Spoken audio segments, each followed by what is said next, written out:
Si Samsung Galaxy S24 FE punya banget kontroversi pro and cons ketika launching dari netizen. Baterainya pasti boros, S23 FE kan boros. Ini A series apa S series? Kok mirip banget sama Samsung Galaxy A55?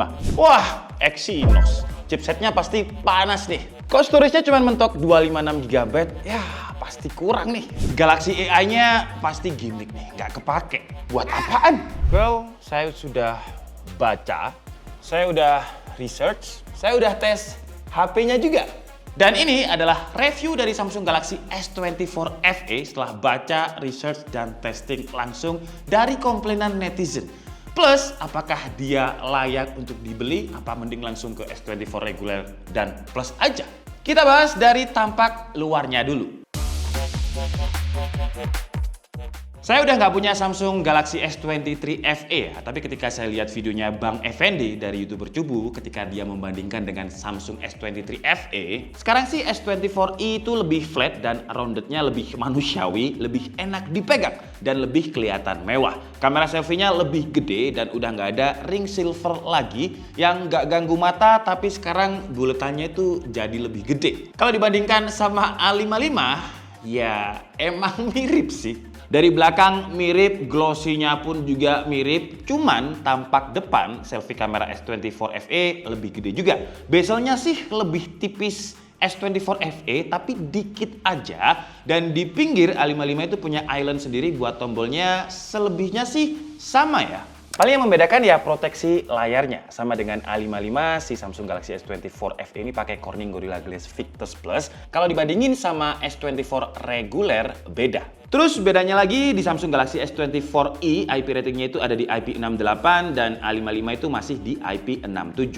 Buat yang nanya, ini Samsung Galaxy A series atau S series? Ya jelas-jelas ini S series. Cuman memang mirip sama A series. Ya kita ambil positifnya aja, mungkin Samsung mengajarkan kita biar tidak flexing ya, biar tidak pamer, biar tidak dikejar orang pajak juga, karena orang pajak bakalan ngira, wah ternyata HP-nya A series, murah kok, pajaknya pasti rendah juga. Bisa jadi. Tampak luar emang mirip, tapi kalau kita lihat dalemannya, beda banget. Kayak spesifikasi dalamannya, beda banget. Ini adalah tabel spesifikasi kalau dibandingin sama Samsung Galaxy S23 FE, apalagi kalau dibandingin sama Samsung Galaxy A55. Kalian bisa baca langsung di sini aja. Nanti kita bahas performanya, tapi sekarang kita bahas kameranya dulu. Karena kalau kita ngomongin kameranya, beda banget ya sama Samsung Galaxy A55. Si Samsung Galaxy S24 FE ini punya triple konfigurasi kamera yang semuanya kepake. Nggak ada lensa gimmick kayak di Samsung Galaxy A55. Dia punya main kamera 50 megapiksel, autofokusnya PDAF, ada OIS juga. Telefotonya juga 8 megapiksel OIS. Nah, telefoto itu walaupun cuma 8 megapiksel harus ada OIS ya. Karena buat apa resolusi gede telefoto tapi nggak ada OIS?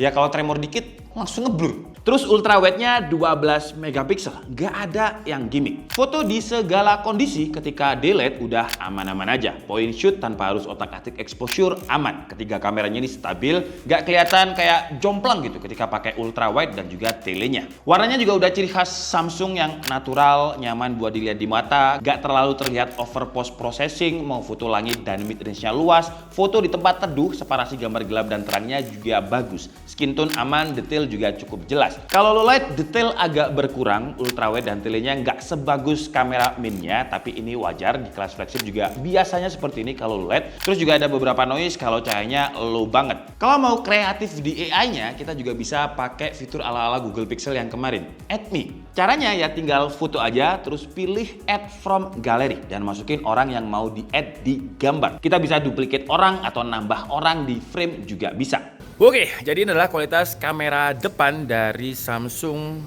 Galaxy S24 FE di resolusi 4K 60 fps. Ini stabil parah sih ya 4K 60 fps-nya. Ini saya gunakan untuk jalan, pegang tangan satu aja, tuh stabil. Terus kalau misalkan saya frame-nya cepet kayak gini, juga nggak ada jitter-jitter yang kerasa. Terus kalau saya gunakan untuk lari, wah satu tangan aja juga masih stabil. Terus kalau misalkan backlight kira-kira seperti ini, jadi tekstur bagian belakang masih kelihatan, tapi detail muka saya jadi agak dikurangi ya. Kalau di posisinya sebelah sini sama juga, jadi fasad dan langit itu masih terlihat bedanya dan range-nya luas. Tapi muka ya masih bisa dipertahankan lah, masih oke. Dan gila sih ini, mikrofonnya seperti yang kalian dengarkan, kira-kira seperti ini untuk kualitas mikrofonnya Samsung Galaxy S24 FE. Sekarang kita coba kalau misalkan di resolusi 4K 30 fps. Nah ini kalau misalkan di resolusi 4K 30 fps, kalau misalkan kita gunakan untuk muter, ya beda dengan 60 tadi ya. Ini masih ada jitter-jitternya, kalau digunakan untuk jalan, hentakannya juga masih kerasa gempanya.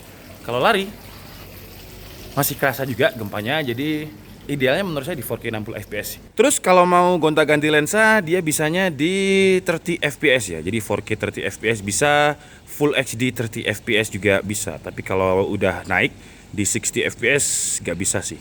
Dan untuk telenya kira-kira seperti ini, dan dia ada OIS-nya jadi aman. Cuman karena ini di 30 fps, jadi dia masih ada kayak semacam gempa-gempanya ya. Terus kalau misalkan ganti-ganti lensa seperti ini, dan di mode ini kita juga bisa tuh, mau belakang bisa juga. Nah sekarang kita coba di 8K 30 fps. Ini naik, kalau S23 FE kan 8K 24 fps ranah-ranah sinematik. Nah ini naik jadi 30 fps. Dan kira-kira kualitasnya seperti ini kalau misalkan daylight, dimana cahayanya langsung.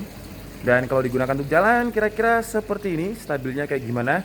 Kalau saya lihat di videonya Mas Dedi Jagat sih stabil banget ya. Nah ini saya rekamnya di 8K, tapi nanti uploadnya tetap bakalan di 4K.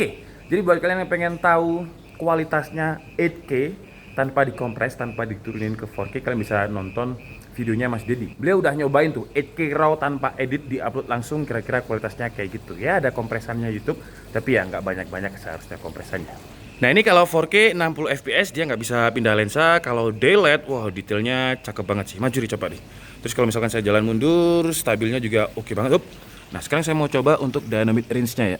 Nah dynamic range-nya beda sama kamera selfie tadi. Jadi muka Ari masih kelihatan. Terus fasad sama langitnya nggak jadi satu kayak biasanya gitu.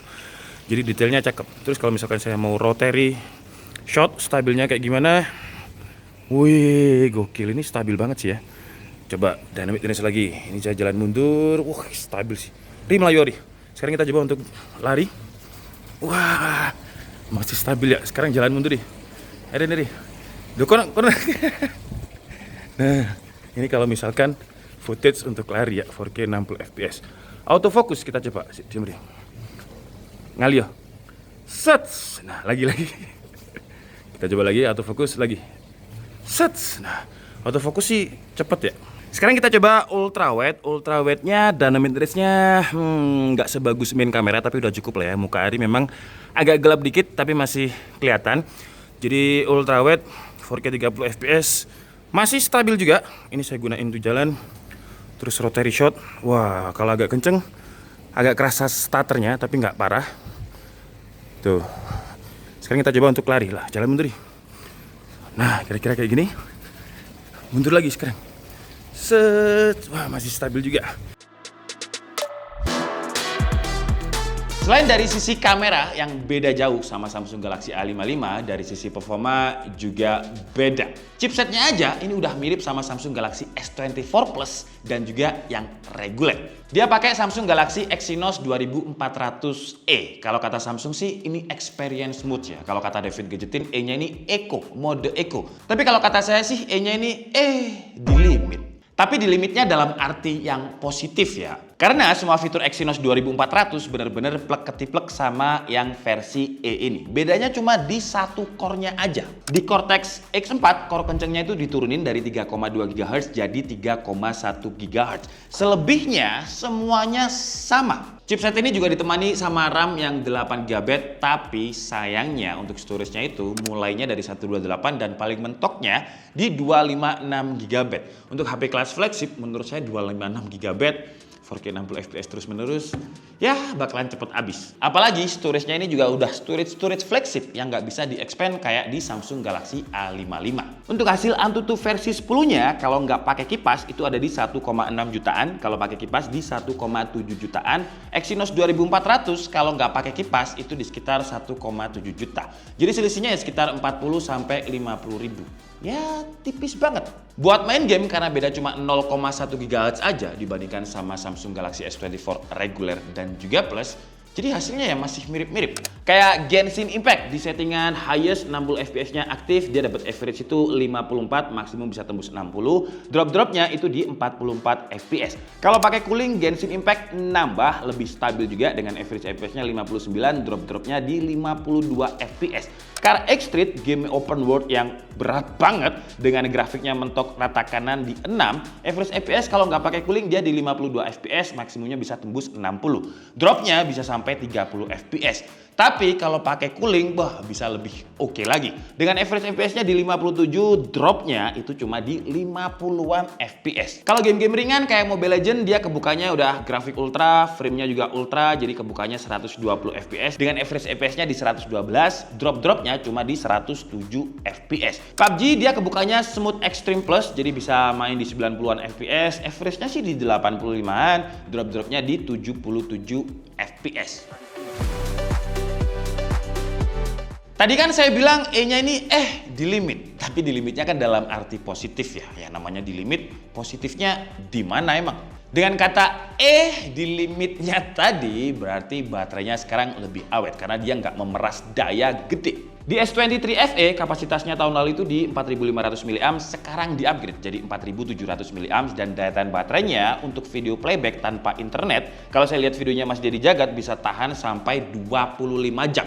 Dan kalau kita bandingkan sama Samsung Galaxy S23 FE yang di sekitar 15 jam, 25 jam itu udah oke banget lah. Streaming kayak TikTok, YouTube, Netflix dia berkurangnya sekitar 3-4%. Tapi kalau dia digunain untuk main game berat, contohnya Genshin Impact di mana CPU-nya itu lagi diperes banget, memang lumayan boros. Kayak Genshin Impact selama 30 menit dia berkurangnya itu sekitar 22%.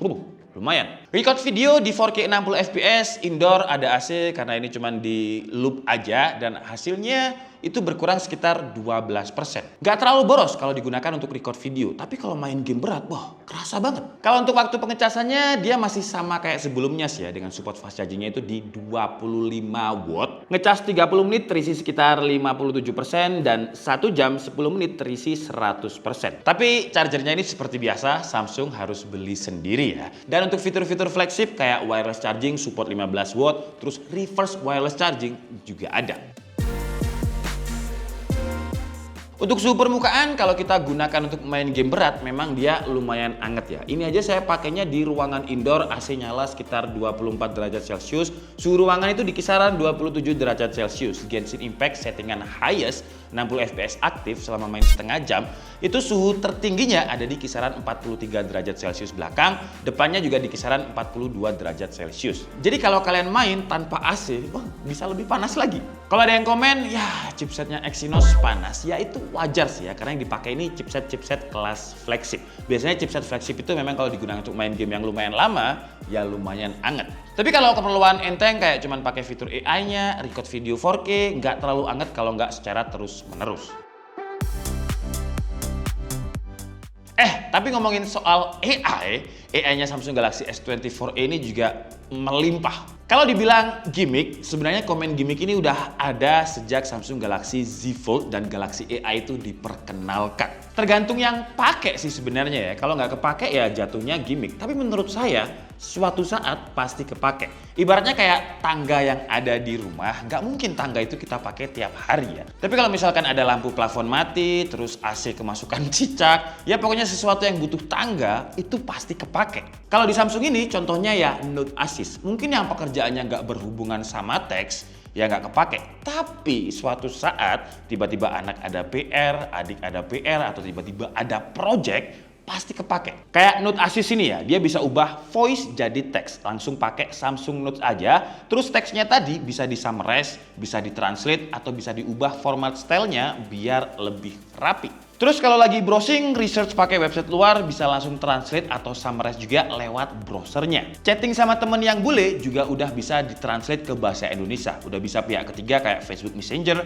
WhatsApp, dan Google sekarang. Bukan cuma chatting aja, telepon juga bisa ditranslate. Gak ada lagi yang namanya language barrier, jadi semuanya udah bisa diterjemahkan sama Samsung Galaxy AI. Bahkan Circle to Search-nya pun juga versi baru. Dia ada fitur translate, bahasa yang ditranslate itu auto detect ya, nggak perlu set dulu bahasa apa yang mau ditranslate. Lebih cepet, Circle to Search yang terbaru ini juga udah support untuk cari lagu juga. Kita bisa humming aja atau putar lagu yang nggak tahu judulnya, nanti dia muncul. Buat cari-cari outfit atau barang dengan Circle to Search-nya juga lebih mudah. Ya emang ini kerjasama dengan Google, bukan hal baru. Tapi di Samsung menurut saya langkahnya lebih cepat, tinggal press home button dan Circle. Beres. Dan kalau ngomongin AI, sampai sekarang menurut saya masih AI-nya Samsung yang bekerja sama dengan Google ini yang paling mateng. Ya kalau Note Assist sih kepake bang, tapi yang generative image itu loh, buat apaan? Pasti kepake juga sih. Saya udah pernah demoin di Samsung Galaxy Z Fold dulu itu untuk usaha F&B dan juga interior. Pasti kepake juga sih. Suatu saat yakin pasti kepake. Dulu udah pernah saya demoin di Samsung Galaxy Z Fold untuk foto overlay produk makanan F&B bisa. Desain interior untuk nambah-nambah komponen bisa. Tapi makin kesini setelah saya pakai tiap hari daily, ternyata makin banyak yang bisa saya pakai. Contohnya thumbnail YouTube. Kalau saya lagi bikin thumbnail terus ada lighting bocor atau apa yang bocor, tinggal saya iris aja, nggak perlu masuk ke Photoshop. Mau nambahin objek pas thumbnail kerasa sepi, bisa juga. Tinggal saya sketch to image aja. Mau cara yang berbeda buat foto portrait, bisa pakai Portrait Studio. Bisa jadi 3D cartoon, sketch, dan banyak pilihan opsi lainnya. Kalau ada yang bilang gimmick, ya menurut saya karena yang bilang itu belum pegang aja sih. Karena kalau udah pegang, ya memang nggak setiap hari dipakai, tapi pas kepake itu membantu banget. Terutama buat kerjaan. Urusan layar, dia pakai layar Dynamic OLED 2 kali. Kalau yang reguler dan plus pakainya itu Dynamic OLED yang LTPO yang bisa adaptif sampai 1 Hz. Yang dipangkas di bagian ini sih. Tapi selain itu layarnya ini udah ciri khas Samsung, warnanya ini tajam dan realistis. Ketika kita tes untuk mode Vivid, sRGB-nya itu ada di 100%, Adobe RG-nya 80%, P3-nya 83% dan brightness indoor-nya tipikalnya itu dapat 485 nits, kalau skenario outdoor dapatnya di hampir 700 nits. Kalau mode natural sRGB-nya turun jadi 98% dan color gambut lainnya kalian bisa langsung baca di sini aja. Tapi kalau untuk brightness-nya indoor-nya itu ya mirip-mirip, dapatnya di hampir 500 nits. Samsung sih klaimnya 1900 nits, tapi itu ngetesnya susah ya karena mode HDR-nya harus nyala dan cuma beberapa bagian layarnya aja, nggak full. Tapi yang jelas ketika saya compare sama Samsung Galaxy S24 Plus yang peak brightness-nya itu bisa sampai 2600 nits, nggak ada masalah ketika outdoor, masih nyaman untuk dilihat. YouTube dia bisa di upscaling sampai 2160p, HDR jalan dan pas di upscale nggak ada lag, aman. Netflix juga security wideband levelnya ada di L1, semua kodek aman, HDR nyala juga. Audio kalau dilihat dia kayak cuma satu aja di bawah, tapi sebenarnya audionya ini stereo, yang satunya itu ada di speaker atas kamera selfie yang buat telepon. Dan untuk kualitas suaranya sih udah imersif sih. Balance gitu, speaker bawahnya nggak terlalu dominan dibandingkan speaker atas. Untuk OS, out of the box dia udah One UI 6.1, Android 14, dapat security update-nya 7 tahun, software update-nya juga 7 tahun, lama banget. Dan kalau kita ngomongin One UI ya, One UI itu termasuk salah satu custom Android favorit gak saya aja, tapi hampir semua orang. Fitur-fitur eksklusif Samsung kayak Samsung DeX ada, Smart View buat konekin secara wireless smartphone ke TV ada, Quick Share juga ada. Mau kirim file sesama Samsung mudah, tinggal pilih file yang mau dikirim terus pilih Quick Share dan beres. Bisa kirim ke bukan Samsung juga, Android lain juga bisa. Mau kirim ke bukan Android bisa juga. Tapi harus scan barcode dulu, ya memang agak extra step tapi nggak dibatasin sama Samsung. Nggak kayak brand sebelah, ekosistemnya itu ya harus brandnya sendiri. Kalau kayak gitu kan bikin males kadang ya. Apalagi SmartThings buat konekin ke beberapa produk smart home kita ada. Android Auto buat konek ke mobil ada. Fitur lain NFC jelas ada. Support eSIM juga nggak dipangkas di bagian konektivitasnya ini. USB-nya juga udah USB 3.2 yang kenceng. Bisa support display out juga. Fingerprint ada, sensor-sensor semuanya lengkap. Ya udah ala-ala flexi banget lah. Feel-nya itu udah kayak S24 bukan FE. Untuk harganya dia di 9.999.000 ya 10 juta lah. Kalau dibandingin sama Samsung Galaxy S24 yang reguler selisihnya sekitar 3-4 jutaan. Kalau dibandingin sama yang plus selisihnya sekitar 6-7 jutaan. Dari sini jelas sih kesimpulannya Samsung ngebuat Samsung Galaxy S24 FE ini buat market yang pengen ngerasain S24 series tapi budgetnya di mode FE juga, FE. Phew, ekonomis. Buat yang nggak terlalu butuh fitur-fitur di S24 series, kayak layar yang support LTPO, peak brightness lebih tinggi, material lebih premium, performance ya cuma beda tipis aja sama kayak Exynos 2400 non-E. Kameranya juga beda tipis aja, telefoto di S24 reguler itu dapat 10 megapiksel, sementara di FE ini 8 megapiksel dan secara teknis memang lebih banyak fitur di S24 reguler, tapi tipis aja.